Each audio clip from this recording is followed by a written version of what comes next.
Something else, mother. A show cannot die as long as this lamp burns. Until then, I will wait for his return. My love will keep him alive.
A very good morning to you. My name is Daniel Wahome and welcome to Sportscheck on this Monday morning. It is the 10th day of May 2021 and it's a day when children are going back to school, the learners are going back to school, so there's a lot of activity on the roads as schools reopen for another term.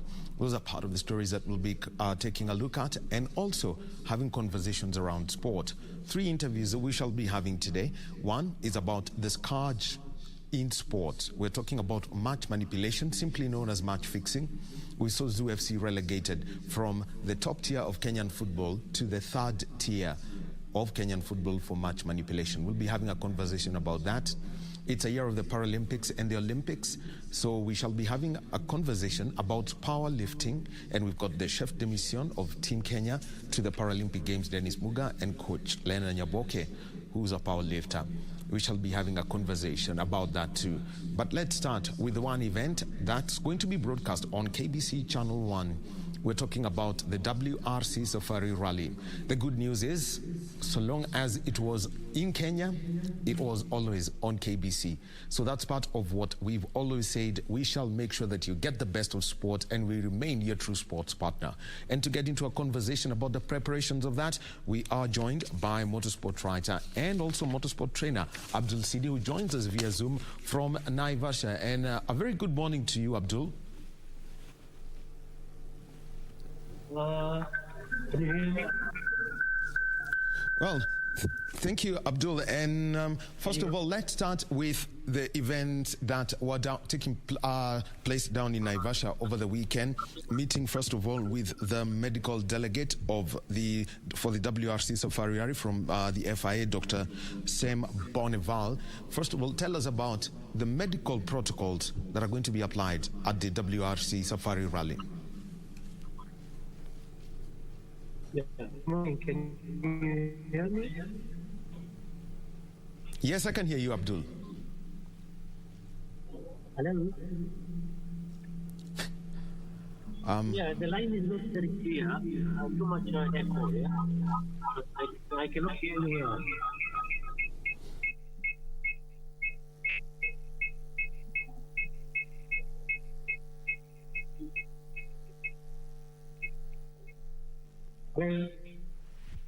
Coming to you, and the first thing that we would like to talk about is the activities that were there. We know there were conversations about media, conversations about safety, and conversations about the medical protocols that are going to be applied at the WRC Safari Rally. let's get started, first of all, with the medical protocols because we're living in the coronavirus times.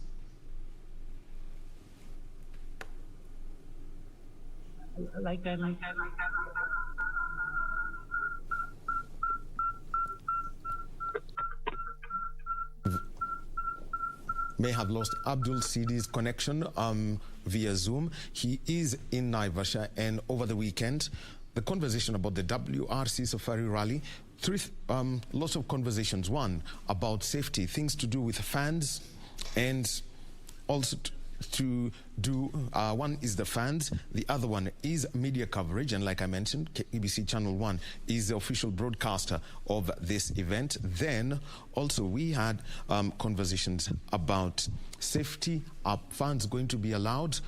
What protocols are going to be applied if people who are on the roads can get to watch the cars as they go through transport? The event taking place from the 24th of June to the 27th of June. So that's where the event will be taking place. And I'm just looking at Abdul, if you can now hear us, let's get going with the conversation.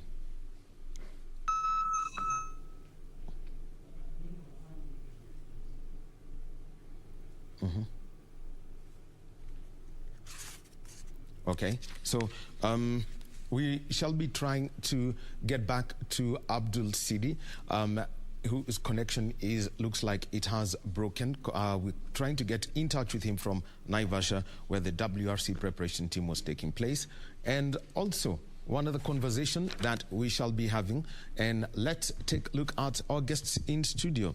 We're talking about the Paralympic team. Already, we have got Coach the chef de mission of the Tokyo Paralympic Games. He's with us in studio. He goes by the name of Dennis Muga. Hampson, you could give us a shot of Dennis, who is in studio with us so that we can start this conversation. So, Dennis Muga, chef de mission of the Tokyo Paralympic Games. We know about the athletes and powerlifting. And Dennis, if I could come to you, can you tell us, about the preparations so far and the information that everyone needs to know, especially when it comes to the COVID protocols around the Olympic Games, the Paralympic Games? Thank you, Mr. Wahome, for hosting me here. My name is Dennis Muga. Preparations are in place, and as we are talking now, things are moving on well. Teams started their preparation by sending their delegation to various qualifying processes in different countries. And to start with, one of them is powerlifting. We have athletics, we have para-rowing, we have parachuting, and long tennis. And most of them are doing their best. So far as we are speaking, we have qualified two athletes in athletics, one powerlifter, one para-rower, and others are still undergoing qualifying processes. As we speak now, paracycling team is in Belgium, and powerlifting, which we are going to talk about now, are preparing to go for qualifying processes in Dubai next month, June, as from 16 to 27. That's how things are moving on ground now. And Dennis, let me mention something, another sport. You mentioned wheelchair tennis. They're in Portugal now for the World Team Cup qualifiers and also trying to get points so that they can qualify for the Paralympic Games. We saw Asia Sururu and Jane Denga make it to the semi-finals of the Villamura Open, and now we have got the World Team Cup qualifiers. Tell us about that and how basically you intend to see the wheelchair tennis team qualify for the Paralympic Games. Okay. Long tennis normally qualify through points, and we hope Jane Denga, who has been going through qualifying processes, might make it to Tokyo Olympics due to her training program which she has been engaged with international table tennis, and they have been supporting her. So I hope she'll make it to Tokyo. What about the doubles scenario? Because we had Denga and Asia Sururu playing in the doubles, and they made it to the semi-finals. They lost to a Brazilian team. Any chances for that doubles team? Sincerely speaking, I cannot comment on that because they still have got every team has prepared enough to compete. So I cannot comment on that. Now, Dennis, in your role as the chef de mission, one of the things that's happening is the COVID-19 protocols, and there is a playbook that was released by the International Paralympic Committee and also by the International Olympic Committee and Tokyo 2020, who are the local organizing committees, and also the government of Japan. And let me just simply mention one of the things that they said about this is that all participants are required to take 2 COVID-19 tests before their flight to Japan, and in principle, athletes and all those in close proximity with athletes will be tested daily to minimize the risk of undetected positive cases that could transmit, and the dates and times will be set in line with the sports event and schedule.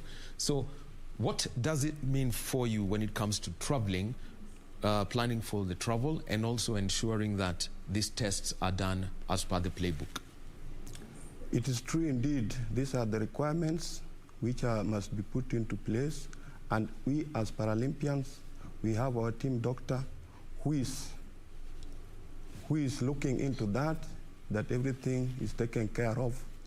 And also the government through the Ministry of Sports is in charge. So I think things will be okay, and everything has been put into place. No chances has been left, and things will move as planned, because this disease is a global disease, and it has been taken serious, just as you have been said. Every athlete who will be traveling, first of all, before you join the camp, you have to be tested, and it has been also confirmed in the several meetings we have been having that every athlete will be always tested after every 4 days. So before the team left, every athlete must be, we must make sure that every athlete who will be traveling must be safe and in good health. Yes, that is Dennis Muga. He is the chef de mission of Team Kenya to the Paralympic Games that will be taking place in Tokyo, and that is from the 24th of August to the 5th of September. Also with us, we have got the coach of the powerlifting team, Lena Nyaboke. Lena, welcome to KBC Channel 1. Thank you very much. And Lena, let's get straight to this conversation about, the qualification process. We already know Helen Wawera has qualified by virtue of being ranked in the women's up to 41 kg, ranked second in the world. But the process of qualifying, how has it been like if we were to look back, from 2019 going into 2020, where there were a lot of disruptions, and then coming in to 2021? Okay, thank you very much.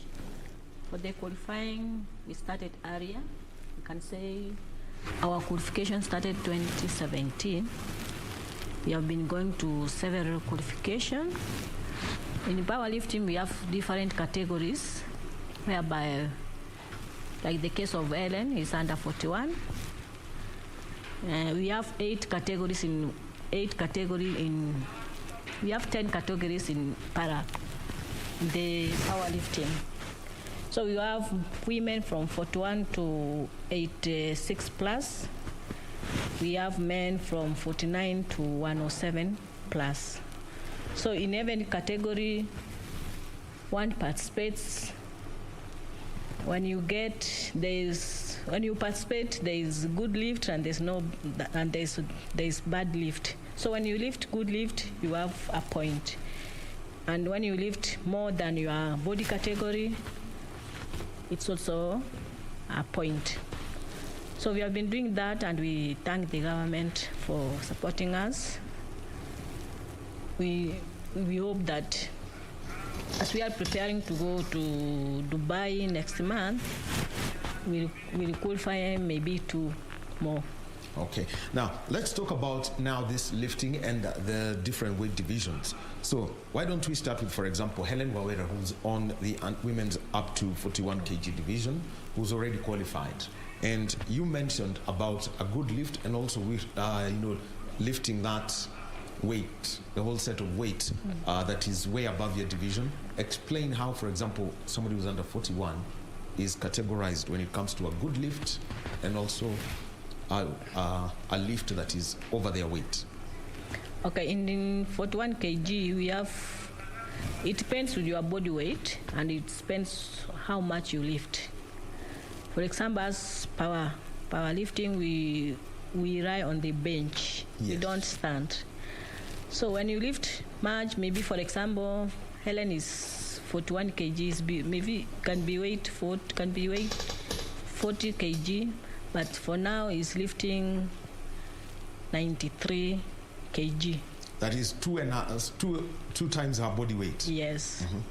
So that's how it's being done. Yeah. That gives her the edge, a good lift, and a bonus point for that. Yes. Let's also talk about somebody else. You mentioned 2017, and this was at the World Powerlifting Championships in Mexico. Talk about Gabriel Magu, one of the powerlifters who's there, and who was ranked 17th in the 65 kg division in Mexico City. We also had Joyce Jogona, who was the first Kenyan powerlifter to win a medal, and that was when she won bronze in the 61 kg category at the 2014 Games in Glasgow. And we also have got Evans Odhiambo, Peter Odhiambo, and Joash Otieno. Those are some of the powerlifters that we shall be talking about. But as Coach Lena, tries to get to that, let me come to you, Dennis. And the main thing that I want to talk about from your role as the chef de mission is ensuring that athletes at the moment are in the right bubble and go for the right events. What are the current challenges that you are facing when it comes to travel and setting up bubble camps? Okay, at the moment, the challenge mostly we have is maybe this issue of COVID, because we don't know. You cannot control athletes not to move. As per now, they are not in the camp. They are training in their respective places, and I think to monitor them is much difficult for us, and those are the challenges we are seeing. And most likely, when we'll come to know the exact athletes, the exact number of athletes who will be qualifying for Tokyo, then that's when we'll take them to the bubble training. And in the bubble training, they'll be there maybe for 15 days as they wait for the actual training days. So now you mentioned, yes, there has been that conversation about 15 days, and looking at the rule book, it says close contacts are defined as those who've had a prolonged contact. That's for 15 minutes or more, and also that with a person who has a confirmed positive COVID-19 test within 1 meter without wearing a face mask. At the moment, as the teams are training, how are you making sure that they adhere to the COVID-19 protocols so that they do not fall foul of this regulation? It is a normal routine. We keep up communicating with the athletes and advising on the government measures which has been put in place, so they must follow them appropriately, because once you have been tested and you become maybe tested and become positive, it is normally very difficult for us, maybe in terms of isolation. For example, if you are maybe found to test positive, it is very difficult for us maybe to put you into isolation, because that is total non-movement, and it is now very difficult for us. Now, let me come to you, Coach Lena Nyaboke, and one of the events that you were supposed to attend was in the United Kingdom. That could not happen because of the COVID-19 protocols in that country. They were strict. It was difficult for you to travel to Manchester. And looking at the current situation in the world, how is it affecting athletes, and how is it also, especially when it comes to collecting the qualification points? Okay. For the Manchester, as we have said, we went. But because of the COVID, we did not compete. Because we did not compete now, our team, so those who competed, they gained some points. As now we are waiting for the Dubai so that we can see if we can qualify more. And as at one, yes, CDM, you want to mention something? Okay, to add on what my colleague has said, Lena, in terms of qualification for powerlifting,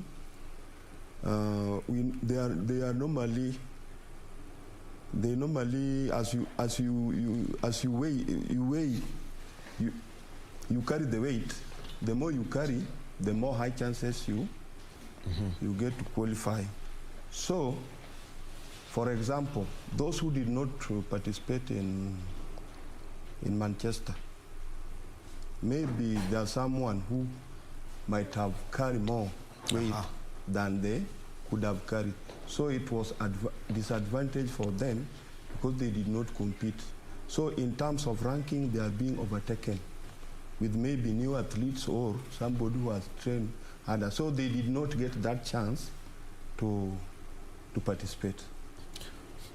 And Coach, let me come to you. Early in the year, there is something that you said, and this was because of the pandemic. You asked your athletes to stick to their weight divisions because there were no training. Then how do you get these athletes, to keep that discipline so that if you say somebody like Josh Otieno, who's in the 95 kg division, then you don't balloon up to 105 or gain 10 kgs, which would mean that you're out of contention for a slot at the Paralympic Games? Okay, to our athletes, we have our WhatsApp group whereby we should communicate all the time by telling them how to keep body weight. Because when you are overweight, you cannot compete. Because, for example, if you are 75 kg, you are going to compete on under 75 kg and you are maybe 80, you cannot compete. Or if you want to compete, you have to pay a fine of 100 euros, which sometimes which is very 13,000 shillings. Yes, so that you can compete. We sometimes you find that we don't have that money to pay so that you can compete. So we usually advise them to keep their body weight, and most of them, they have done so. We have not seen the challenge except just one, but it's trying to reduce the body weight. Yeah. Now, let's come to the athletes proper. Let's talk about one. Gabriel Magu, 17th in the 65 kg division in 2017. What's his status at the moment?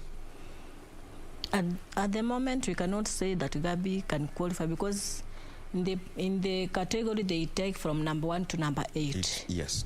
So maybe Gabi is far in that category. All right. Joyce Njuguna, let's talk about her. Joyce Njuguna is on the line because it's number 5. So maybe if we go to Dubai and he lift more weight, maybe he can be ranked on that, or it can be below or go above. So we are praying for her. He lift more than that. Yeah. What's her current lift at the moment? Currently is lifting at 100 kg. Okay. Well, and also on the pictures that you are seeing on the screen, that is the national, those are para athletes, and you can see the pictures of powerlifting as was explained.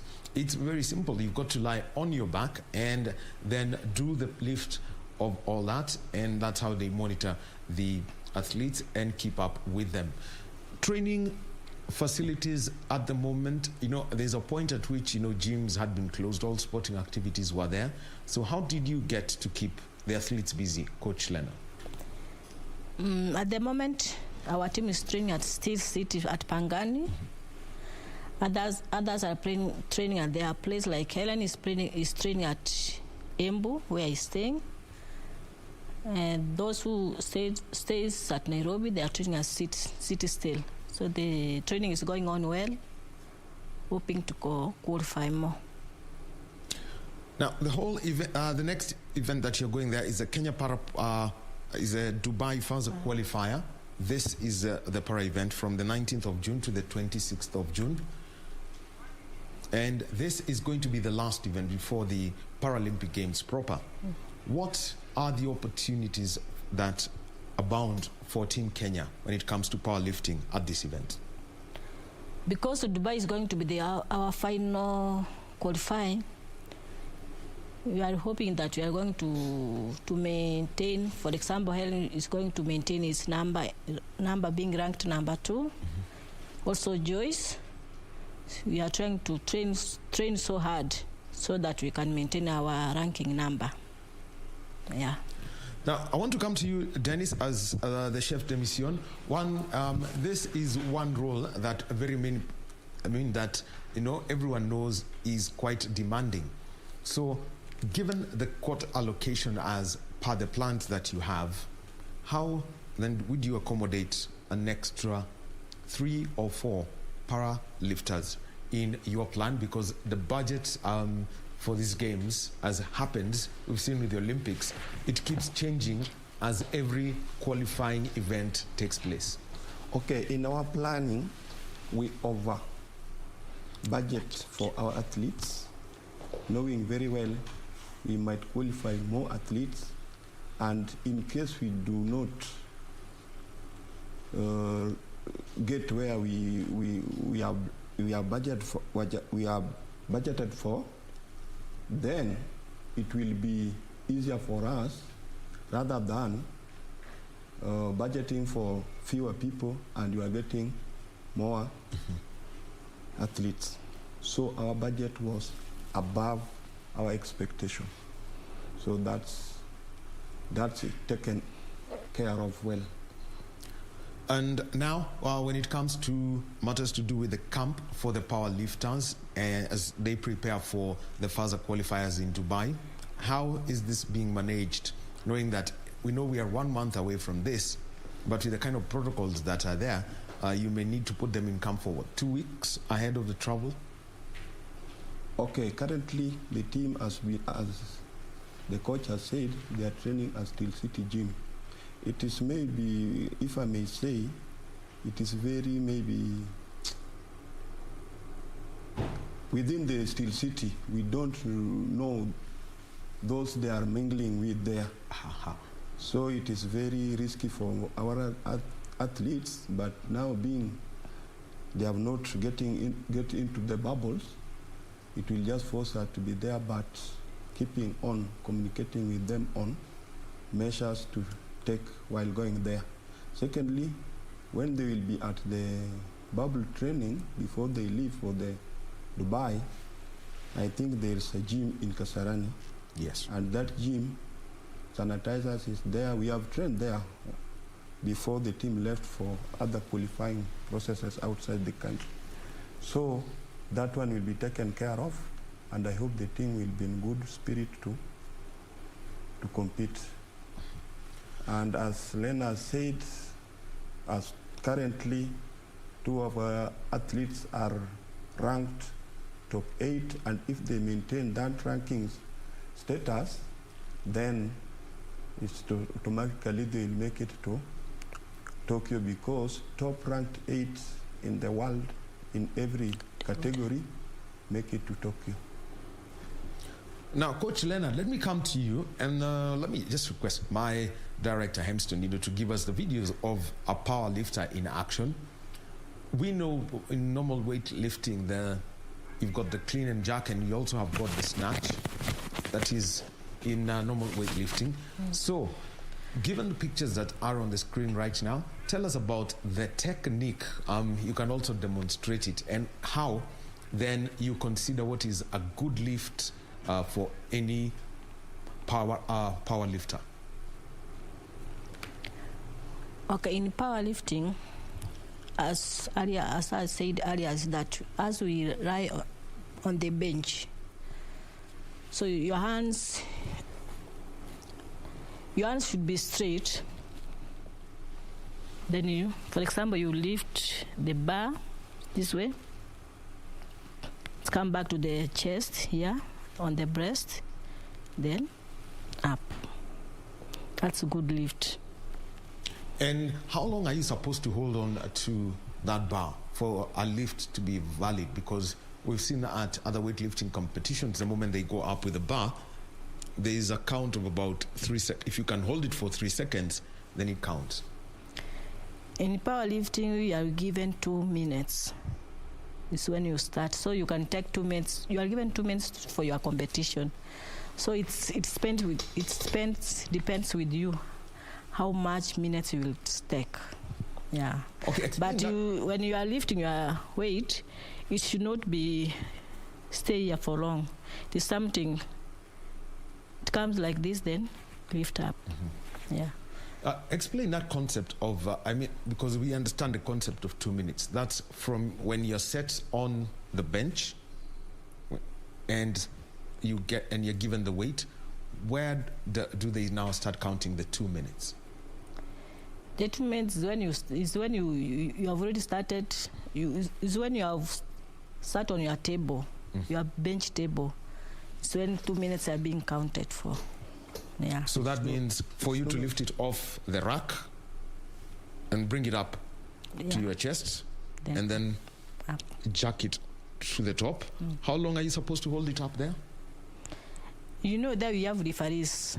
So when you have finished lifting up, you wait for the referee to tell you, rack back.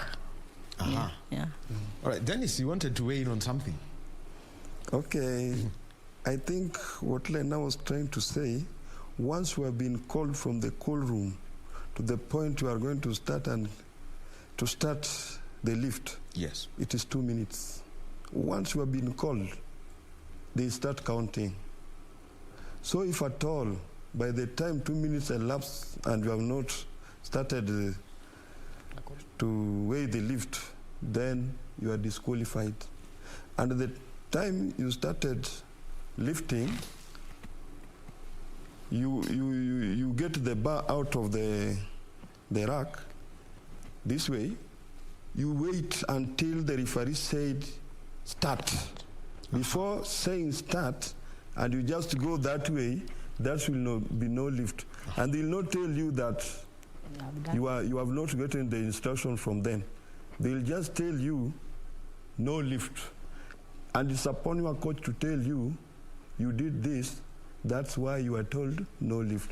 And when the bar, once you have held the bar, it's come to the chest, and it must touch the nipple for 2 seconds. Then you lift. When you get up here, it's also the referee to tell you to the rack. Then that one is when you will be told it's a good lift. Wow. Now, well explained, Dennis. So, Coach, then how do you get, your athletes to the right level to ensure, because already I can tell that the moment you take it from the rack and you're ready to go, it means the pressure is already there. Unlike normal weightlifting, where, they go down and you're told it's time for you to lift it, so you can either do the clean and the jack, or you can simply do the snatch. How do you get them so that you're able to sustain the weight of that's coming down on your chest and do it safely? Okay, before competition, there is always a place whereby we do warm up. So where we do warm up is where you take. So that's where you prepare her or him. Competition, you have to do this and that. Yeah, so you find the athlete is ready. Okay, now that's what you call the this and that. Tell us about it, because it's something that is standard across, or that is in the sport. Every athlete must do it. Give us in details about that. Maybe that's where you tell your athlete that you are going. You remember the techniques of the lifting, because when you go and lift badly, maybe you go and you did not listen the referee telling you to start. So you have athlete should be keen when he goes to competition table and bench. He should be keen to hear what the referee is saying, because in powerlifting we have 3 referees, 2 on the side and the 1 chief ref on the middle. So you have to listen for them all so that you can compete well. Yeah. The lifting techniques, just mention to them because you brought it up. Techniques is how to lift. Make sure that when you are lifting, it goes straight. Not it goes sometimes bending. It should be go straight and wider. Yes. All right. Yes, that is Lena Nyaboke, who is the coach of Kenya's powerlifting team. They're preparing for the first qualifiers that are going to be taking place in Dubai from the 19th of June to the 26th of June, part of the preparations for the Tokyo Paralympics. And also in studio, we have got Dennis Muga, who is the chef de mission of Kenya's Paralympic team. We'll be talking more about these preparations, but first, let us take a short break and get back to this conversation on Parasport.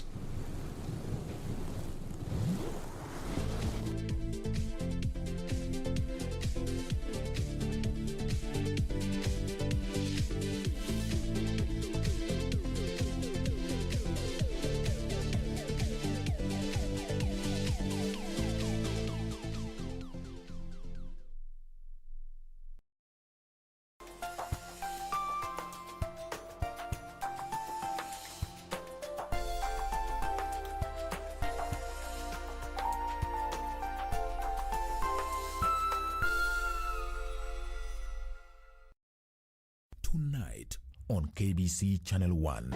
My mother, Minister Khallata, grandmother Helena, and Siamak were also part of my family. Remember your promise. Because if you make the mistake of returning to Patliputra, then... Has the Emperor stooped so low that even with you? No, it was my decision to come here leaving him. But the stain on your clothes suggests something else, Mother. Ashok cannot die as long as this lamp burns. Until then, I will wait for his return. My love will keep him alive. Tonight on KBC Channel 1. Do you like Juliana? No. Do you like her? I don't like it. That man is not good company for my daughter. I only have to think about my objective. Without Maximiliano in this world, I will be my dad's favorite son. The only one who could handle the entire coffee empire. The only one. Why are you leaving, my love? No, no, no, no, no. Because, Salvador, this baby, it isn't yours. Salvador, it's Max's. Sauti ya Kenya 92.9. Hii ni KBC Radio Taifa. Kila kitu maishani kina sauti yaleta furaha. Radio. Sauti ya elimisha, yahimiza, yatuleta pamoja. Sauti ya Kenya Radio Taifa.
And welcome back to Sportscheck on this Monday morning. We're having conversations about parasport and later about a scourge in sport that is match manipulation or match fixing. So, and also happening right now, the Kenya Editors Guild is celebrating the life of Philip Ochieng. He was a renowned journalist. He passed away at the age of 83, and he is a person whose impact was there as a public intellectual and also as an editor. So this is happening there. So he worked for a very long time with Kenya Times, the Daily Nation, and his column, known as a fifth column, he was known as a fifth columnist. That's one of the events that made it, that everyone took a look at, and it was there. And speaking right now, we've got Hector Doldia from USIU, and speaking about the linguistic gems of Philip Ochieng, who was a stickler for good grammar in English. So, if anything that eats is an eater, then whatever it eats must be an eaty. Am I right? I gathered this linguistic gemstone from our own newspaper, he says.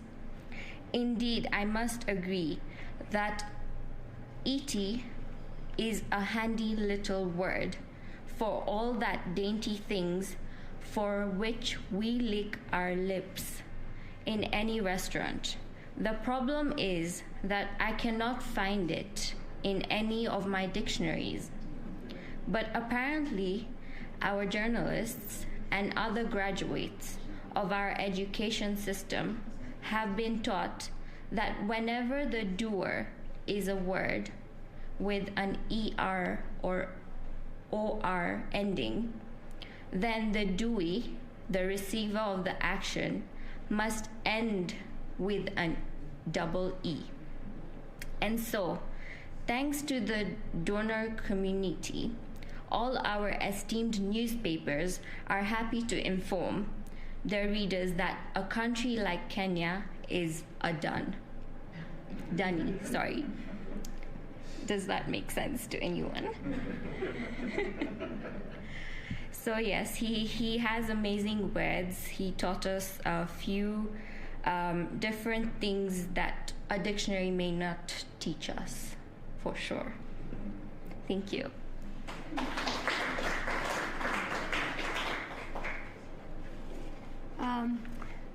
I think that is a function that is happening at the Robert Stanley Nairobi, and it is the Kenya Editors Guild who are celebrating the life of the late Philip Ochieng. He's a renowned journalist, and right now, so the moderators, Rose Lukalo and Njoki Kaigai, who are moderating that, and amongst the people who are supposed to speak later, up there we've got including Dr. Naim Bilal, who is the managing director of the Kenya Broadcasting Corporation. Is amongst those who are scheduled to speak at this event, celebrating the late Philip Ochieng, 83 years old, known as the fifth columnist, a person who could retort any time he sent a letter to the editor and said that he uses very difficult words. You must have a dictionary nearby. He would say, you have two choices: advance your reading or advance your reading.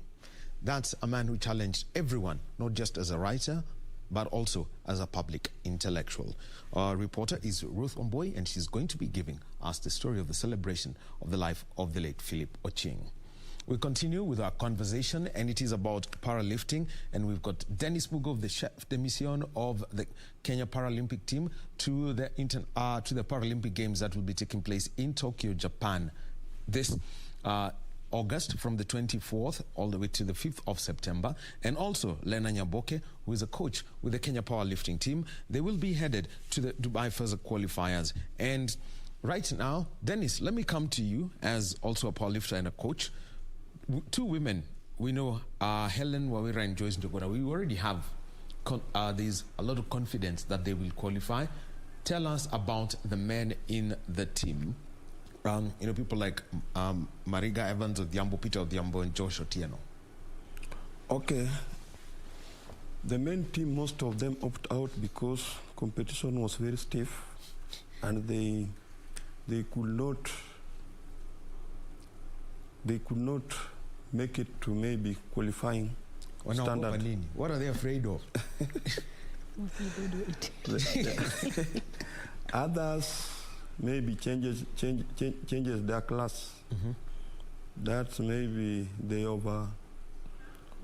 The body goes up. They change from the one weight category to another one, and once you have changed from lower category to the higher one, the stiffer the competition, because those with the higher weights, body weight category, they tend to lift more weight. So if you go to that weight, if you add to that weight, you have to train hard too. So our men, currently we have Gabriel Magu, and somehow is a bit maybe, he cannot lift the required standard. So that's the problem we have with our men currently. You mentioned that as a powerlifter yourself, the required standard, say for example, who's somebody who's 65 kgs, what is the minimum weight they are required to lift at any competition for any score to count? Okay, you might find that they lift the required lift. Maybe for example, Gabriel Magu, he's required to lift 135 kgs, and currently is lifting 145. But the people he's competing with is lifting more than that. Others are lifting 160, others 170, even up to 200. There's a guy from Egypt, he's lifting almost 200 kgs. So it depends with those who are ahead of you. Once you are not within the 8 required, among the top ranking 8, then you are out. Well, that number 8 has been said so many times. Coach Lena, now let's talk about the safety of the sport. We've seen people try to lift weights and things go sideways. How do you ensure that an athlete does not get hurt in the process of competing or even training? Okay. During training, we have to have a loader, someone who's assisting to load the weight. So, for example, I'm a coach, and we should have one person who's going to roll the weight for the athlete. So we make sure when the athlete is lifting, the loader is behind the athlete, so that he can monitor him or her. When he sees the weight is going to fall down, he lifts it. So you have to have someone behind the athlete when he's lifting. Yes. Then, in such a scenario, a competition scenario, then that would be external assistance. How does that work? Does it count out as a bad lift? Because at the end of the day, the safety of the athlete really counts. Even in competition, there are about three people who's going to assist. Because when an athlete is lifting the weight, one person is standing this side, the other one this side. So when he's lifting up, they are putting their hands like this. So they are directing. So you make sure that the lift does not fall. When it falls, the person is there to assist. Dennis, you want to mention about this and how you safely do that, because so that the bars do not, because if on the side where you've got the 3 of them means that the bars are the ones that you're trying to hold on to. Okay, there must be a standby people. There are normally 3 during competition time. So one of them must stand in between the bar. and the others must be aside. You are just there standby, just in case. You should not interfere with the bar when the athletes is, just as Lena is saying. Yes. You move with the bar. You put your hands. Yes. It's like you you're move trying. with it. In case you see there is something which maybe athlete cannot move, because sometimes you find an athlete in some scenario, the first lift has gone, because in the attempts there must be 3 attempts. In the first lift, it's athlete to decide which one is he going to start with. And in some scenario you find that an athlete is saying to be the bar to be loaded with the lift he cannot lift. So in such scenario, when he tries, and sometimes he lifts it and it just goes this way, so the loaders who are around must be very careful. Yeah, that's how it's happened. What's the weight intervals that come into play when you're in competition? Say, for example, you've mentioned about Magu, who's 65, is required to lift minimum 135. Then at what intervals do they add the bars? So this one also depends with the coach and an athlete. First of all, athletes you must ask your athletes which one are you going to start with, and depending on how you have been monitoring an athlete as a coach, you have to know which one to start with, because sometimes you might tell athlete to start maybe, let's say example, 120 kgs on the bar. Then athletes fail to carry it. So you must, once he has failed to carry 120, then you will not be able to add. And you cannot go below. Go down. You cannot. Once you have said, I'm going to start with 120, and you happen not to lift it, then that is it. In the second attempt, you will just try that until you carry it. And if you don't, that's no lift. And in a scenario whereby you weigh 120, you start with 120, you can add maybe 5 kgs. It depends also with the coach. That's why we strategize. And as a coach, you have been monitoring your athlete, you know capability. So it is something you discuss with your athlete. And I want to come to you, Lena. How then do you take the learning lessons from one competition to another so that there is improvement in the sport? Athletes become competitive, not just participants. Usually when we go for competition, we learn so many things. So when we learn so many things from other countries, we come and practice here. We do, for example, if it is training, we do the way they are. For example, Nigeria, they do very well. So most of the time, we follow the example of Nigeria, the way they are training, and they are doing well. We do our training like that. Yes. So, something else that you would like, what is it that, as a coach, you would like to see improved in the powerlifting circles in the country? For the time being, if we get earlier camp, whereby we monitor our athletes, we can do more, we can do good. Because you find most of the athletes, they are rushing in training. Because someone comes, say that I'm training maybe for 1 hour, I want to go and look for food. So, but when we are in a camp, we are being, it's good we monitor the training well. So it makes the coach's work to be easy, and the training, the athletes improves very much.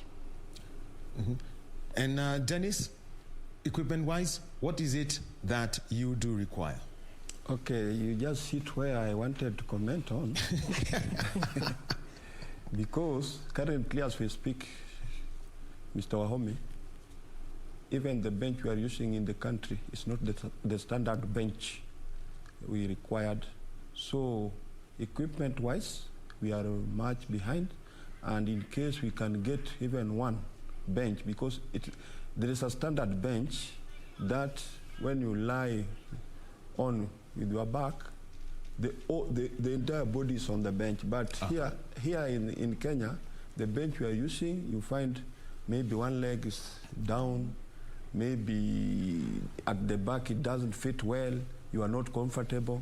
So those are the challenges we are facing. And if we could get maybe also where our athletes can be training consistently without interference, because as per now, at Steel City Gym, it is a business-owned gym. So sometimes you find, so long as maybe it's assisting us, there are those who are paying. So if they come, you have to wait first. Money works first. So it's when you join later.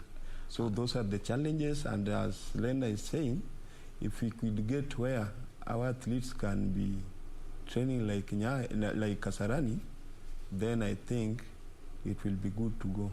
All right. Yeah. Dennis Muga, who is the chef de mission of the Paralympic team to Tokyo. He's in charge of Team Kenya and also a power lifter himself and a coach. And Coach Lena Nyaboke, coach of the Kenya's powerlifting team.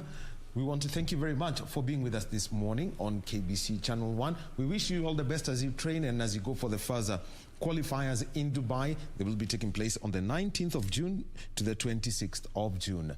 Well, our sign language interpreter of the first 1 hour has been Lensa Odingo. We'll be now moving over to the Sarova Stanley Hotel. And this is where the Kenya Editors Guild is celebrating the life of Philip Ochieng, renowned writer, passed away at the age of 83. So amongst the people who are going to speaking there are the people who've worked with him in senior editorial positions. And let's now move over as we celebrate the life of the great scribe.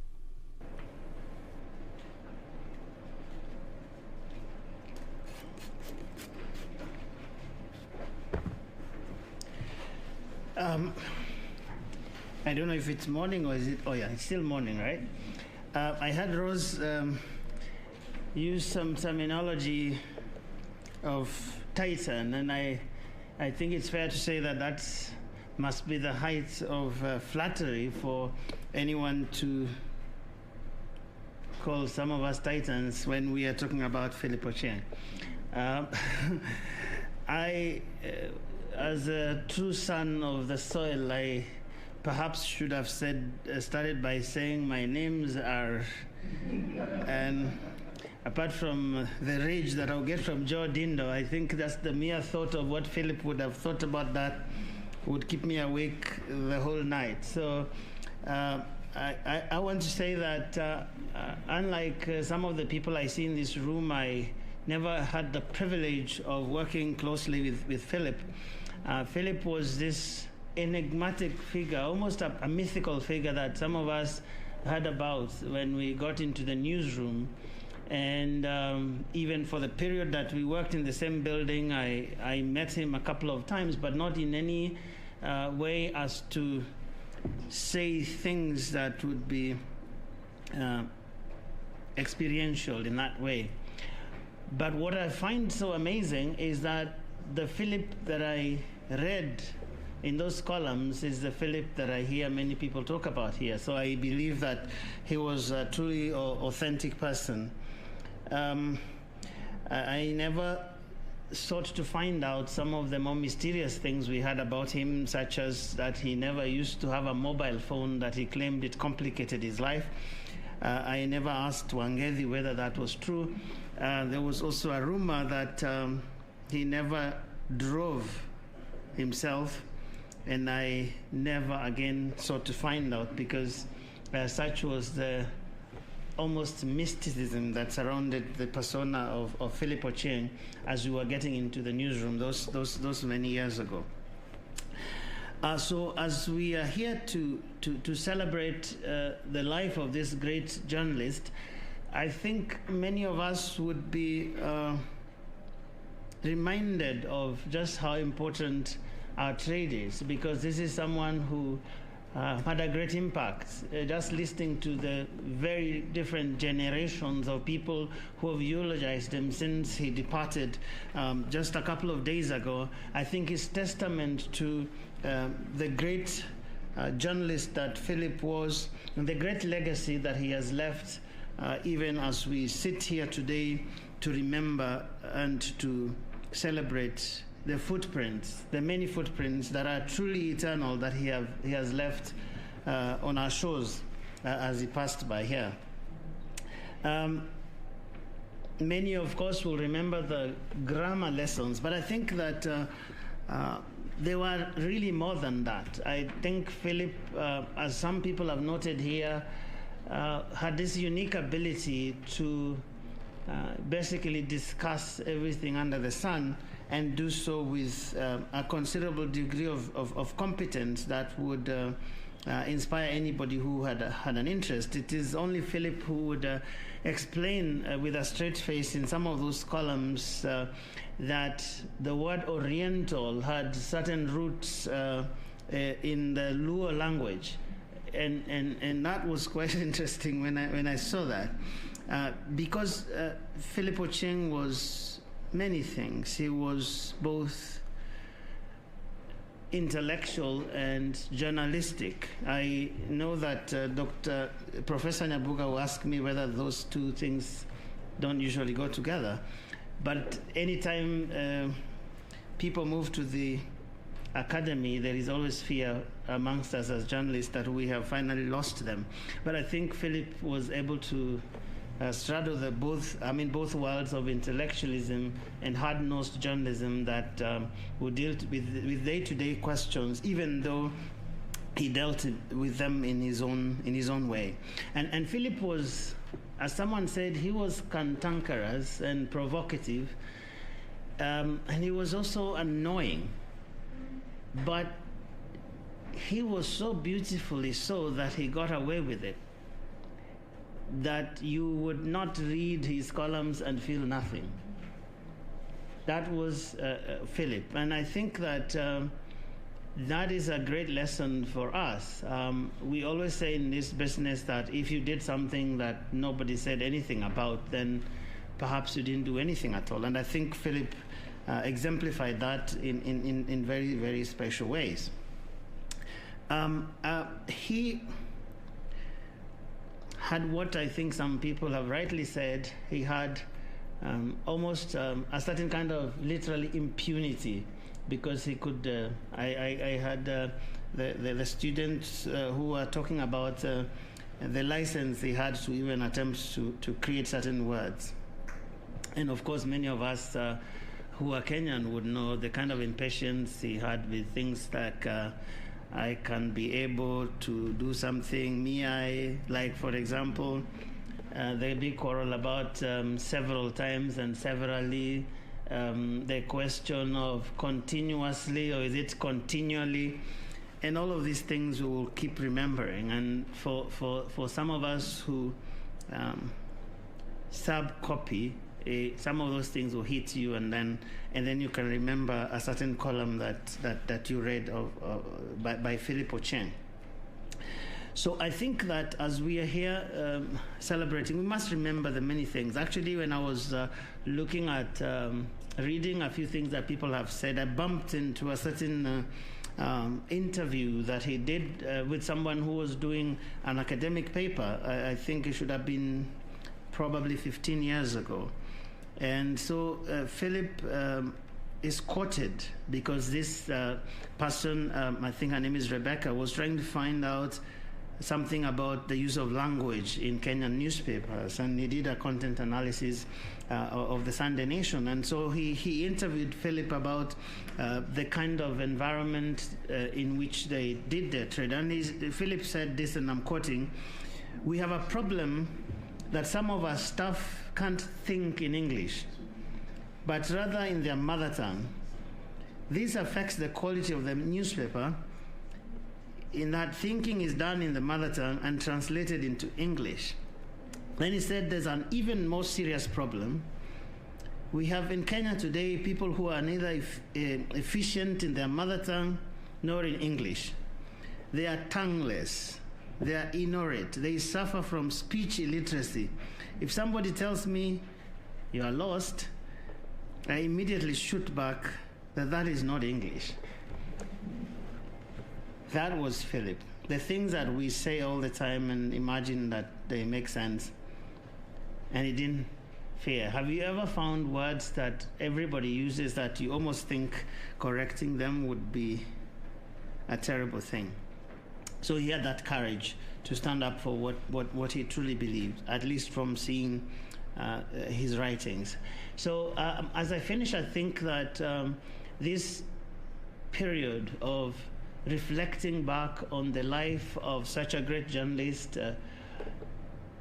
to have graced our lives as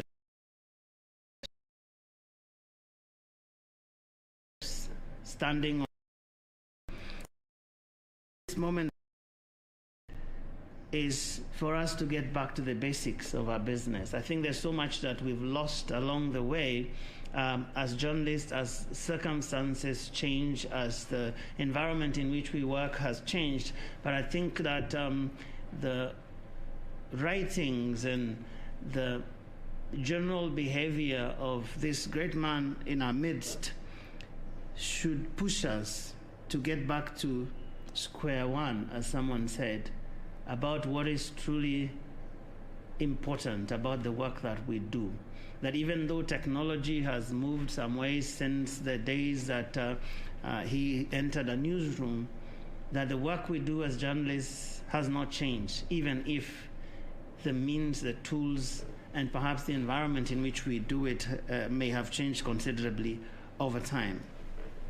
So as I finish, I am not typically given to quoting Shakespeare, but what else can anybody quote when we are talking about the memory of Philip Ochieng?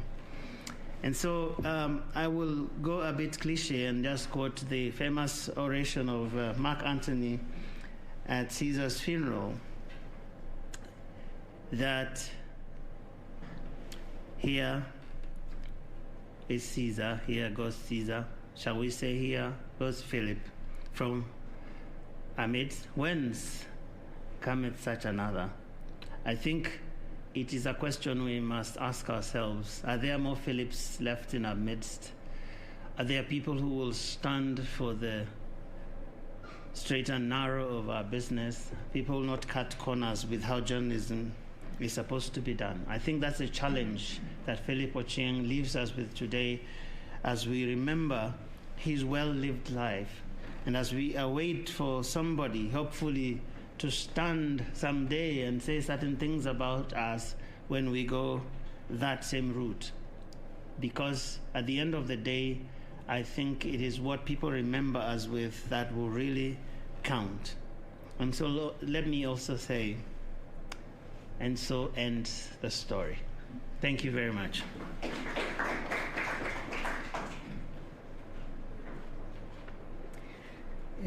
We're now going to shift online. To those of you who are joining us online, we're going to now hear from Bernard Momanyi, representing Capital Group.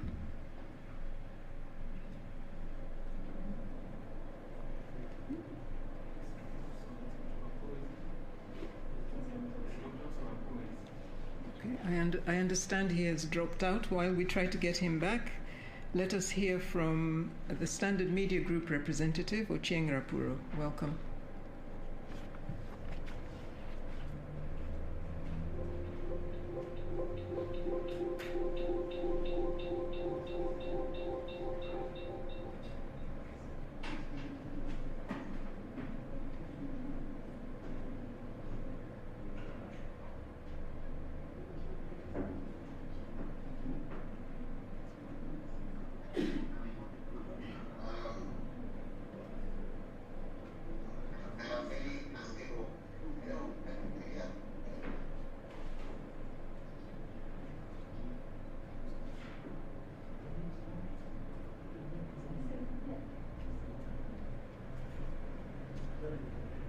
In Nairobi, and the event that is happening there is the celebrating the life of the late Philip Ochieng. The mission is of the Kenya, and this is being hosted by the Kenya Editors Guild, and whose mission is to promote media freedom, credibility, and professionalism. The late Philip Ochieng passed away at the age of 83. He was known for his for his column on the Daily Nation that was known as the Fifth Columnist. It was a place where he put out his intellectual thoughts. Some loved him, some hated him, simply for that column, depending on the views that he put out there. So, and remember, he's going to be celebrated as the one man who worked so hard, made sure that if you gave him a piece of work, your grammar was correct, you avoided things like tautology, you did not make punctuation mistakes, and if you put out a word that he did not understand or was used out of context, he would correct you. And also his little reputation of being a very poor pickpocket within the newsrooms, where he would try and bring some life to the activity in a newsroom when there was a rush. So we shall be going back to that event, which is organized by the Kenya Editors Guild, celebrating the life of the late Philip Ochieng. We continue now with a conversation around sport. And before I introduce my guest, let me tell you about the lady who's at the bottom right of your picture. Her name is Anne Wangeshi. She's our sign language interpreter for this hour. Well, moving on to a conversation about football, we won't be talking about what's happening on the pitch, but things that determine what happens on the pitch. We are talking about match manipulation. And last week, FIFA issued out a directive that Zoo FC of Kericho be relegated from the FKF Premier League 2 divisions down, not to the National Super League, but to the Division 1. And this is because they were found to have been complacent when it comes to things to do with match manipulation activities. It is a scourge that has destroyed the sport. And let's talk to football data analyst John Agri Otieno. John Agri, welcome. Thank you very much, Daniel. I know this is something, match manipulation. Okay, let me put it in simple terms, or like we would say if we were out there on the streets. Match fixing works in 2 ways. One, to win, this is where referees are paid out, like happened in the case of Juventus in Italy. Then there are where players are involved, and the whole thing is all about losing the matches that they are playing. The case of Zoo, from the communication that he saw from FIFA and subsequently from the Football Kenya Federation, what did he tell you about that scourge? Well, it means that it's really big. It's gotten to the top level of Kenyan football. I know there was issues in the past where we thought it was just down in the NSL, in the Division 1. But now, getting to the top flight league and a team like Zoo that has been in the league for at least 2 years now, then it means this thing is really serious and has gotten to the highest level. This is not the first time that we are hearing about this, especially when it comes to the top division of Kenyan football. Yes. Let me go back to 2019. FIFA found 4 players guilty of match manipulation. This is public information, so I will name them. These are the culprits: Moses Chikati, Festus Okiring, Festo Omunkoto. They were banned by FIFA for match fixing. And the 4th player was George Mandela from Uganda. This is something that's been going on. What exactly happens around stadiums such that a team like Kakamega Homeboys would lose matches such that even the person who funds them went and asked and said, now this, whatever I'm seeing on the pitch, is not what I'm financing? Well, I think mostly it's about some players being compromised, a group of players being compromised. And just like those names that you did read there, they were allegedly approached by someone or rather a group of people who do match fixing, as a business on the side, and they make a lot of money. I would say it is, robbery, not with violence, but robbery in itself. So it's always a group of players that are approached, and then they're able to, fix or rather lose a game knowingly, so that someone who is gambling somewhere or betting somewhere is able to gain undue advantage. Now, explain this concept. Put it into context. How somebody will come and look for Wahome, knows that I'm playing for Club A, and now gives me a deal that this is how much I'll pay you and what I want you to do. and the result that comes from it? Well, there are several ways, I would say, but I think the most common one is someone would approach maybe one player and ask the player to get 3 or 4 other people. You know, when you get half of the team, then you weaken the whole squad. So then he would tell, let me say, the defenders, mostly the guys at the back, the defenders and the goalkeepers, would you concede a few goals, throw away a penalty, you know, here and there, get a yellow card, because it gets to the levels of even bookings when people are betting. Then therefore, the person who pays them the money is able to gain undue advantage over the betting company and makes his money. Talk about this, because most of the betting that we have in the country is based on results or live scoring. Yes. Bring out this whole issue of disciplinary matters. We're talking about the yellow cards and the red cards. Well, there are several bookmakers who allow you to bet on events, actual events of the game. First throw-in, first yellow card probably, a red card as well, injuries as well, red cards as well. So then, I think the most interesting one that I have seen, which I would give as an example, is where a defender deliberately fouls an attacker in the box, and then that is probably the first penalty of the game or the first red card of the game, and then someone who had an amount of money on that event happening then gains money. So then these people who are here, the question then you've got to ask is, at the moment in the country, match fixing or match manipulation is not yet criminalized. Yes. What you have to do is go and complain to the Football Kenya Federation, of which they would then escalate it to the FIFA ethics bodies. Yes. How then do these people get into this market? Is it the conventional gaming farms that we have, or is it a different syndicate?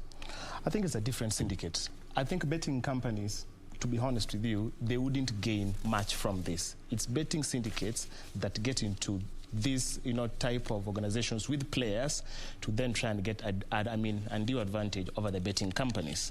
I'll give you an example that if I approached a player today and told them, should you get the first red card, the odds are probably 8 or 9. And I put in 1,000 euros, then I'll get 9,000 euros. It's already undue advantage over the betting company that has literally lost 9,000 euros in this case. So mostly it is not the betting companies, but it is, these syndicates that approach players. Again, FKF, on their part, do not have jurisdiction over people outside football. That is the problem we are having. That if you and I speak to a player, and then he gambles on a game, and he is caught, he's the only one who can be punished. I am outside that law. You and I are outside that law, or rather the jurisdiction of FKF. So then, therefore, where does that leave FKF? That if there was a law outside that criminalizes match fixing, then you and I can be charged. But as it is now, only the players, the referees, the match officials, and administrators in football under the jurisdiction of FKF can be charged. So let me now come to another issue. I'll get involved in your industry, which is football data. Yes. But I want to talk about the case of referees. You can refer to the famous case of Wilson Raj Perumal. He's from Singapore. He actually fixed World Cup qualifiers. He fixed build-up matches towards the World Cup. And in one case, I think a referee was from Niger, was found to have been paid a huge amount of money to fix a game. Then, in the case of match officials, what happens? In the case of match officials, and I love that example because there are also 3 Kenyan referees who were involved in those build-up matches. I think there was Charles Mbaga, who was one of them. Then there was I think two more other Kenyan referees who were involved in this whole thing. But then FKF, then under President Sam Nyamwe, if I remember properly, when the issue was raised in 2012, they banned them for life. So that is a way that FKF dealt with them then. And there was also a committee that was set up, I think led by Mukolwe, to lead and help FKF come up with a structure, an integrity structure. I think that then died. Then years later now, I think as late as 2 weeks ago, FKF then did another integrity a change. There's now a new integrity body that is involved with this. But then, if we go back to the case of 2010, Wilson Raj Perumal, I would say he got away with a slap. A slap in, actually. Yes, 2009. He got away with a slap in the wrist because the amount of games that were involved then, the amount of match officials that were involved then, and you can imagine the amount of money betting companies lost then was such a huge amount of money. So then, therefore, it is not just killing the sport, but it's also killing industries like the gambling industry that then sometimes, or rather in most cases, get to plow their money back into football. Now, talking about Wilson Raj Perumal, and this is via his confessions, he's published a book known as Kelong Kings. He fixed the 2009 Sekafa Senior Challenge Cup here, Zimbabwe. Once the investigations were done, members of the Zimbabwe delegation that played in that tournament as a guest team were sanctioned. He also fixed the Kenya versus Nigeria game, which was supposed to be the last World Cup qualifier, but it went sideways because the players were told, you're losing by 2 goals. Yeah. They just got the lose part. Yeah. Which brings another factor now. How then do you, at what risk are these players getting into? For example, like in the case of the Kenya versus Nigeria match where Wilson Raj Perumal even has got the photos and he said, listen, you 2 people, I told you you're supposed to lose by 2 goals. Yeah. So the game was not supposed to end 3-2, it was supposed to end, what, 4-2 or 3-1? 3-1, 2-0. 2-0, or something like that. What risk are players getting into? Personal safety, and also maybe even financial safety by engaging with... I think there are two main risks involved here. Number one, these are betting syndicates. The levels to which these people can go to just make sure crime happens is insane. Some of these people are involved in money laundering. They would mobsters. Yes, you know, they would literally hire people to come and, God forbid, even kill you. That is one. But also number 2 is you're also at the risk of being banned by FIFA, you know, FKF, even for life. Sometimes you are fined, you know, a huge amount of money you really can't be able to raise. $200,000, for example, if you find that, it's really hard to raise it. So you are at risk of losing your career, but also at the risk of these fraudsters who can literally kill you. Now, the other thing that happens to facilitate this is something, it's called pitch siding, where you have somebody at a pitch and is basically updating the syndicates. Yes. How does this work?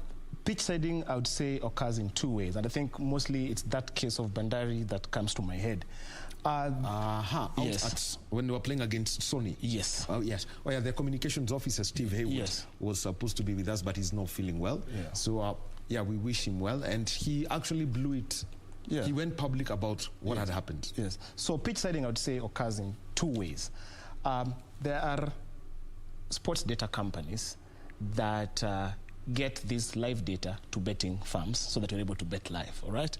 So what the betting syndicates do is to try and intercept this communication process and make it longer. If it was to take 2 seconds, then I would ask, if I'm part of the betting syndicate, I would ask the person at the stadium, updating in real time, that when a goal is scored, tell me first before you send that communication to where it's supposed to be sent. So that way, I'm able to place my bet, rather my money, in real time, quickly, before the message is sent to the company that collects that data. That is one way. In the case of Bandari, the problem was... John Agri, let me interrupt you. It's getting juicy about how these things happen. You know, how matches are fixed. Integrity in football, it's a big issue. But right now, let's go back to the Sarova Stanley Hotel, and where we're celebrating the life of the late Philip Ochieng. Dr. Naim Bilal, Managing Director of the Kenya Broadcasting Corporation, is speaking right now. A lot has been said and continues to be said about PO. It is difficult really to say enough about our departed colleague. But allow me to start by thanking KEG, Kenya Editors Guild, for organizing this event to reflect on our life and times as journalists with our departed colleague. Dorothy, before I go far, allow me to recognize you. I just walked in. We have heard a lot lately about PO, and we continue to hear, you know, in the newspapers. I was reading very interesting anecdotes, radio programs. Yesterday it was John Kamau, very wonderful, you know, reflections, anecdotes you can associate with. I saw something from Mwangi Gidahu writing from South Africa. And I must say, Philip touched most of us who all practiced journalism through the 80s and 90s in a very, very special way. He's a man who influenced journalism and politics, media and politics, in a very significant way in this country. Through his writings, book writing, professional and social relationships, Philip did make a very great impact. Myself, I moved from reporting to the subs desk without a clue of what subbing was all about in terms of practice around 1997, 1998. And I was placed under the tutelage of one PO. PO was taught or trained us with a couple of others on language use, grammar, diction, syntax, and editorial judgment as gatekeepers. And I must say that training was to carry us through our careers. Throughout, I've been in the profession now more than 3 decades. And a lot of what I have practiced has had a connection with Philip Ochieng and Joe Cuddy. Joe Cuddy's training was mainly in the mechanics of editing. Those who came into the scene after the 2000, you may not know things that used to be called editing signs and symbols. There was a language for editors that you had to be taken through. I was a fan of PO myself right from the 80s when I was in school, early 80s. I used to go to the school library and I would appreciate. Of course, I was deciphering very little about Philip's writing, but I used to admire his English, his ideas that were way beyond me. That little did I know that I would find myself under his tutelage in the fullness of life. I must admit here, and that's why I'm happy to be here, that Philip and Joe Cuddy did get me started in my career as an editor. The skills, the knowledge, the expertise I gained from these two gentlemen and others, Joe Dino included, Tom Shindi, and others, professional colleagues. It has really helped me throughout my life, as first as a journalist and now as a manager and leader at Kenya Broadcasting Corporation. We honor and celebrate a great man today. P.O., may you rest in eternal peace. Thank you.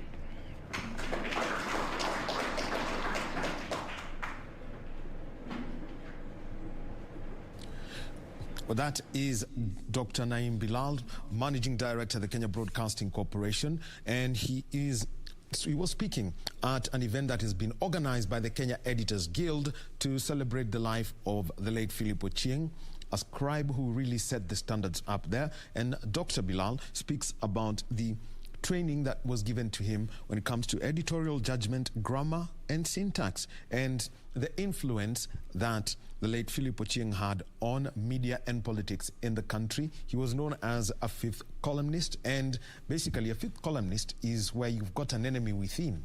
And he wrote a book named The Fifth Columnist, and also there was that very critical book that he wrote about 20 years ago known as I Accuse the Press. His works have been there. They have affected the way people do their job. We shall be getting a full report on the celebration of the life of Philip Ochieng. Our editor also, Veresa Mwanga, had spoken earlier, and now we've just heard Dr. Naim Bilal speak about it. We continue with our conversation around football, and not scores, not mainly who beat who on the other, but how the game is actually being interfered with and results end up being a sham, or if you at times watch some of what exactly happens, it becomes crazy. We're with John Agri Otieno. He's a football data analyst, and we were talking about pitch siding, and he mentioned the two of it. So John, let me indulge you and ask that you repeat the whole concept of pitch siding and how it works. All right, I'll repeat it again. Sorry, I'll repeat. So there are Philip. All right, so there are two ways this goes. The first way, I'd say, is there is an employee of a sports data company that goes to the stadium to collect data and live match statistics that is then used betting companies, live scores, and the rest. So now the whole idea is that a betting syndicate would contact the sports data employee and try to intercept this communication. If it's supposed to be 4 seconds, then probably make it 6, 10, even 12 seconds if you can. The more you delay it, I think the more the money that you're able to get, because you're able also to look at the odds carefully. So then, when a goal is scored, instead of sending the information immediately to the employer, he'd send it to the betting syndicate, who would then place a wager on it. Then when they are satisfied, then they will tell him, all right, now you can send the message to your company. So let me say the next goal was supposed to be Wahome FC. So then they shall have put their money on Wahome FC. Then, of course, the goal shall be updated and they shall get their money. So that is how the first one works. But the second one, which I find to be even more interesting, is where they even involve players now. It's not just the person who has been employed. So maybe I would tell a player that I want the first yellow card to be from you. And there's a betting company that allows people to bet on yellow cards. I mean, the first yellow card will be on Mr. X.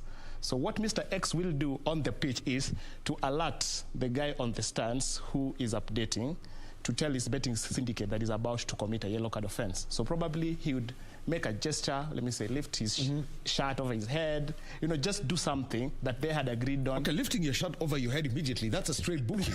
So it can't even be a signal. Yeah, I know. But there are just several signals that you can do. Pull up your socks, just something funny to be able to alert the guy on the stands to send the message to the betting syndicate in real time. Then, of course, 2, 3, 4 minutes later, a tackle would come in, a wild one, and then, yes, there would be your yellow card or your red card, and the betting syndicate would therefore get their money. So that's how it goes two ways.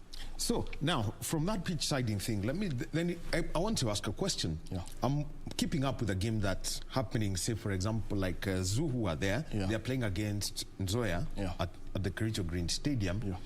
And when I get to look at the match report, it says a goal was scored in the 30th minute, number 30. Yes. But when you look at the live scoring that was there, it says it was something like 35. Yeah. How then do you reconcile? Who then? The kind of data that's shared. And I think that is why every football association needs to have an official data partner. It's amazing that in the whole of East Africa, no one has an official data partner. I think maybe South Africa is the one that I can remember, have an official dedicated data partner. So therefore, that one becomes the single source of truth, and that they cannot be compromised by anyone. And that is why the issue of Bandari comes back again here, because Bandari were updating their scores on Facebook in real time. Now, the person employed by the company, or rather that sports data company, to send information, he would send to the betting syndicate, but then the Facebook page shall have updated the goal. All right, so there comes the problem. While the one on Facebook is the correct one, and that is what should be trusted, but then there's no single source of data provided by the league or by the federation that everyone can come and align to. So that is why it's important for football federations to have an official data partner. Well, that's a big pitch that you've made, I would have to say that.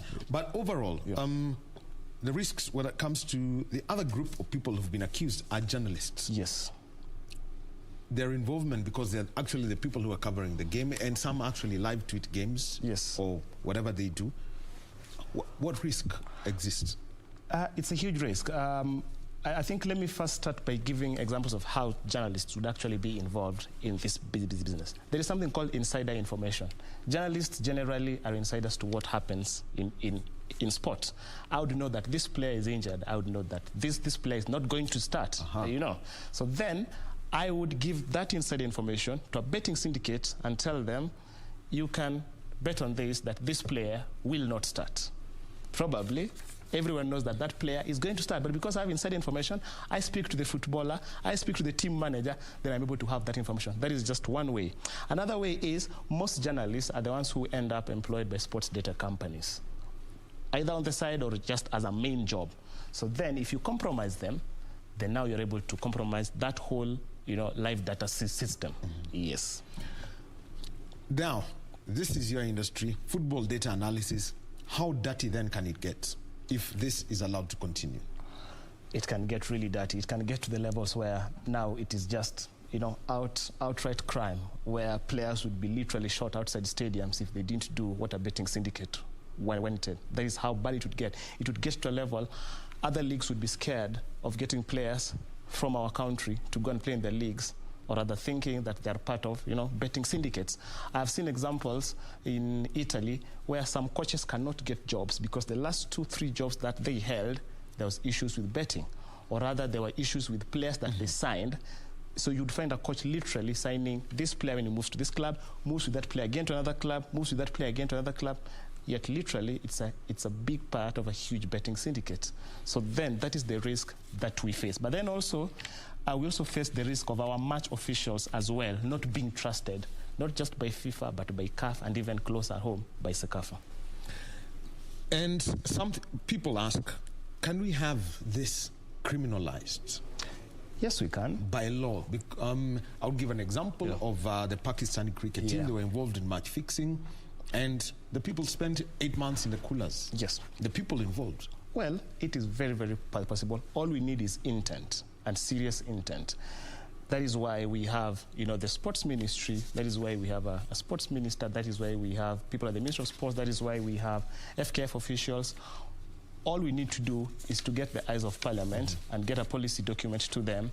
Then, therefore, it can be debated in Parliament, taken to the President, assigned, and then it becomes a law. Then now we are able to. But again, also, I'll remind you that we also need to have, proper integrity departments at every sports federation. Because then now, how are we able even to, get to know these things if we don't have an integrity department dedicated to just doing this? There's a lot of good people trained to, catch criminals at the DCI, at the police, everywhere. We need to have more partnerships with these groups. But as it is now, we do not have, and they have to be created.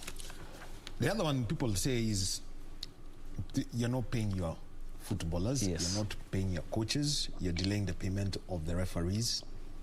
Then how do you balance between playing to what I would say the base instinct of a human being, which I would translate to food, vis-a-vis having integrity throughout as a way of life? There are a lot of things involved here. Number one, we need to pay our players properly. As it is now, I'll be honest to say they're not paid properly. Our contracts are not being honored by clubs, and they get away with it very easily. So players find an easy way out of getting some money on the side, to just supplement onto what they don't have, all right? But then also, our players need to be trained, or rather, sensitized more on the dangers of match fixing. And that is why we have bodies like FIFPro, locally KEFWA, clubs need to make it so clear to the players, even in their contracts, that if caught in such a vice, then you probably have to cancel your contract. We will not pay you for this amount of time. It needs to be so punitive that it is so bad to even get into it. Even just the thought of getting into it would be so painful. But then lastly, I will also say we also need to come up with the laws as Football Kenya Federation, or rather as FKF, who lead football in this country. Do we have laws? Do we tell players that if you do this, this will happen, and do we follow to it? Right now, Zoo FC have been relegated, right? But can FKF now carry the internal investigations and find out who actually was involved? Because again, at the end of the day, FKF is the one mandated to run football in this country, and everyone in the football pyramid is under its jurisdiction. Yes, including the team doctor. Everyone there is under FKF's jurisdiction. Now, let me just make a quick reference to something I came across as I was reading up about this. It was a paper that was done by somebody known as Roy Rabin Obure, and it was criminalization of match fixing in Kenya. This was a paper he did so that as part of when he was studying his law degree. And one of the things that he talks about currently, number one, hold franchises responsible. We've seen that. I read that. Then hold betting operators responsible. And the third one about he's mentioned about player in adequate remuneration. Then change the payment policy. Players at high-level tournaments should be paid directly by the FA. Or the institution that is involved. How do you implement this? Wow, I think as it is now, it's a little hard because there's this huge dalliance between football and betting companies now. I think just a few months ago, there was actually a betting company that was sending COVID-19 packages to footballers through their phones, which I found to be, really questionable. Why would betting companies have phone numbers of footballers? It is something that is really questionable. But away from that is, we need to have mechanisms to now, number one, track players, or rather everyone involved in the sport. Can we blacklist them from betting industries, or rather betting companies, because mostly the betting done now is through mobile phones and maybe email as well. So is there a way we are able to blacklist them, even as we register players and do that whole transfer system? Is there a way we're able to blacklist them? But then also another thing that I would recommend is that we need to be careful which games go on these betting companies, especially local games, because it would be crazy that a game played in Awendo is live on some funny betting company that is probably only running in Asia and not on this local. So then we need to really raise questions onto which games go to these betting companies. Now that you've mentioned it, which matches in Kenya, for example, would be at risk of match manipulation, shenanigans? The matches that would be at risk are, number one, matches played outside the vicinity of, I would say, large towns where there's crowds watching. I would also say games that are played outside the vicinity of television. Yes. A game that is not televised, it's not on Facebook, there are no Facebook updates about it. You really know about the full-time score. It's really, really easy to manipulate those ones.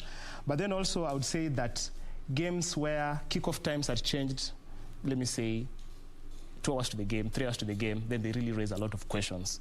I mean, the rules are simply to talk about 24 hours, and please don't mention the Simba. I know, I will not. I will not. But there has been cases where teams are traveling to a game, especially in the lower tier leagues. Teams are traveling to a game, then they're told kickoff has been brought to 12. It will not be played at 2, as earlier mentioned.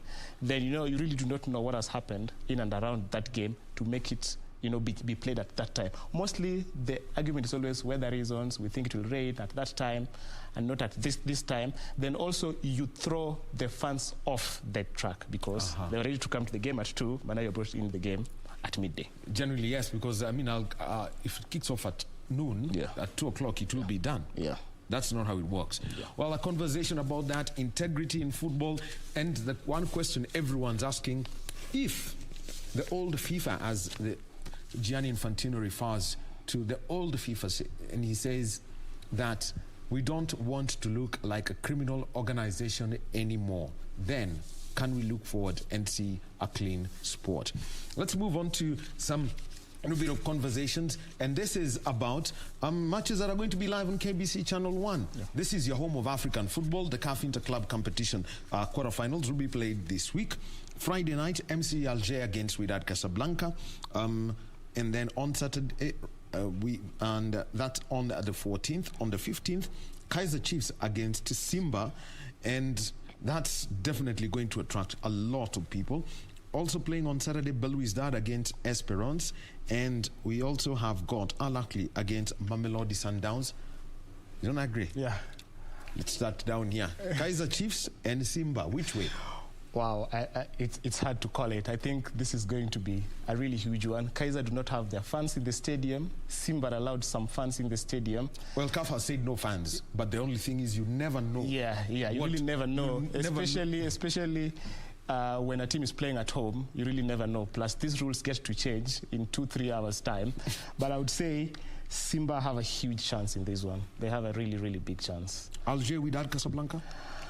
Wydad, because I think they played the second leg at home. They have a huge chance. Then let's move on to the other one, Belouizdad against Esperance. That's a hard one. Yeah, Belouizdad is the team that eliminated Gor Mahia, just in case you've forgotten. I think it's a hard one. There's a lot of goals involved there. You really can't call it either way.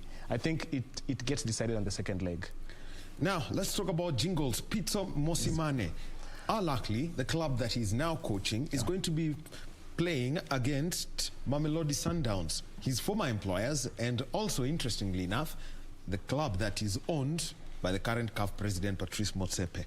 What's the whole context of this one? Wow, I think it's such a big one. Pitso Mosimane will be coming back home in the second leg at the, down in Pretoria. Yes.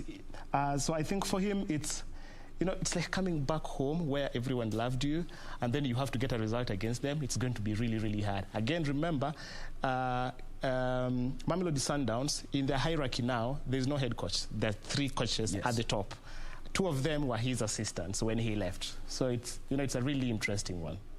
Well, remember that KBC Channel 1 is your home of African football. That's where you can get to watch all this action. The second-tier competition, we call it Sunday football in the African circles. That's when you play the CAF Confederation Cup. Cotton Sport Garua against Giraffe of Senegal. Another hard one. CAF Confederations Cup, as it is this year, has been really close. There's never been those 5-0 score lines. It's been really tight. And Berkane were the defending champions were eliminated. Yeah. So you just really do not know how it goes. And then, but I am so happy that Enyimba finally have a little home in this CAF Confederations Cup. It helps them get back to the apex of African football. But they're talking about Enyimba. They will be playing against Pyramids FC of Egypt, the team that finished second last year. Yeah. Can Enyimba hack this? It's going to be hard. Pyramids, with all the financial muscle that they have some really good players in their ranks. Enyimba are literally rising from the ashes after years of, I would say, mismanagement and bad performance. So it's going to be a hard one, but I would give it to Pyramids, this one. Then let's talk about Orlando Pirates against Raja Casablanca. Quite an interesting one for another South African side in the competition, playing against Moroccan opponents. Now, the madness between... the crazy travel regulations, especially when it comes to South Africa and then North Africa. Yeah. Are we seeing another neutral ground being picked for this game? I don't think so. I think the fixtures are already out, and they mentioned that Pirates will play at the Orlando Stadium, and the second leg will be played in Casablanca. Right? But then that is what is on paper now. Anything happens on the ground towards match day. But then Raja will play the second leg as the hosts. That now gives it a really interesting point to look at. But I think Pirates will travel to Casablanca. Well, one more game that we want to mention here, CS Sfaxien against JS Kabylie. Another hard one. Hard to call again. You really can't just, call it either way. I think this is going to be the closest CAF Confederations Cup quarterfinals we have seen in years. It's never been this close. All right. Remember, all the action, you'll get to watch it on KBC Channel 1, your true sports partner, and our sister station, Y254. Then we've got Red Bull Leipzig on Thursday night playing against Borussia Dortmund. This is in the final of the DFB Pokal, basically the German Cup. Yeah. Leipzig have really had a good run. Their coach is on his way out to Bayern Munich. I think he'd want to leave on a high. I'm so excited about this one. I think it goes their way. All right. Now, that is German football. Remember, from Thursday till Sunday, it's going to be a football bonanza on KBC. Finally, the FA Cup final.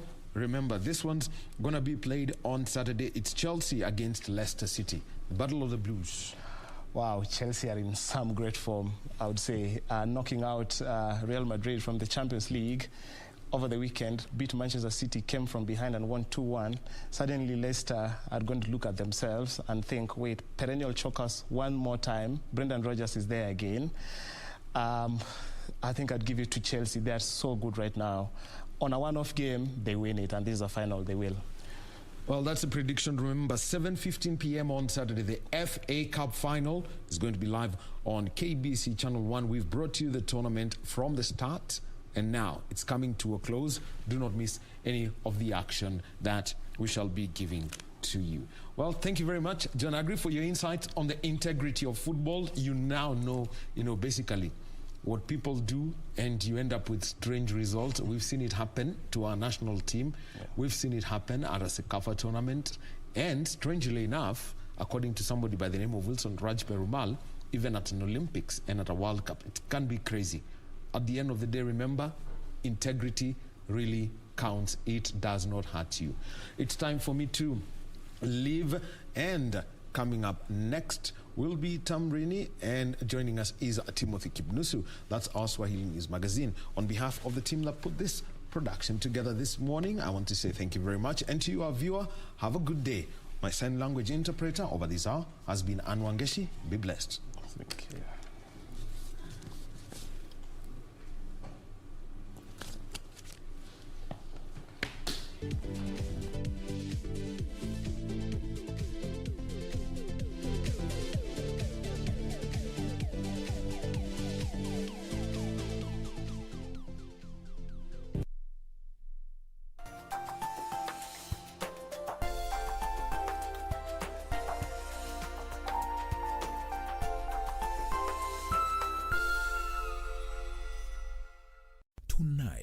on KBC Channel 1. Do you like Juliana? Do you like her? I don't like it. That man is not good company for my daughter. I only have to think about my objective.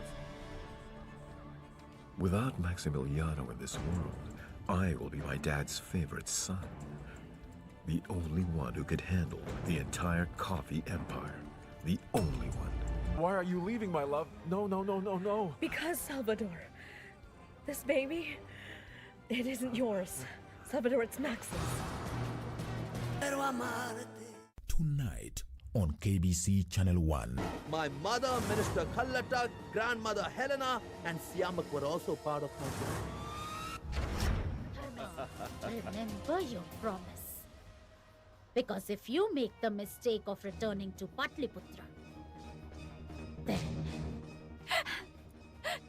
Has the Emperor stooped so low that even with you? No, it was my decision to come here leaving him. But the stain on your clothes suggests something else, Mother. Ashok cannot die as long as this lamp burns. Until then, I will wait for his return. My love will keep him alive.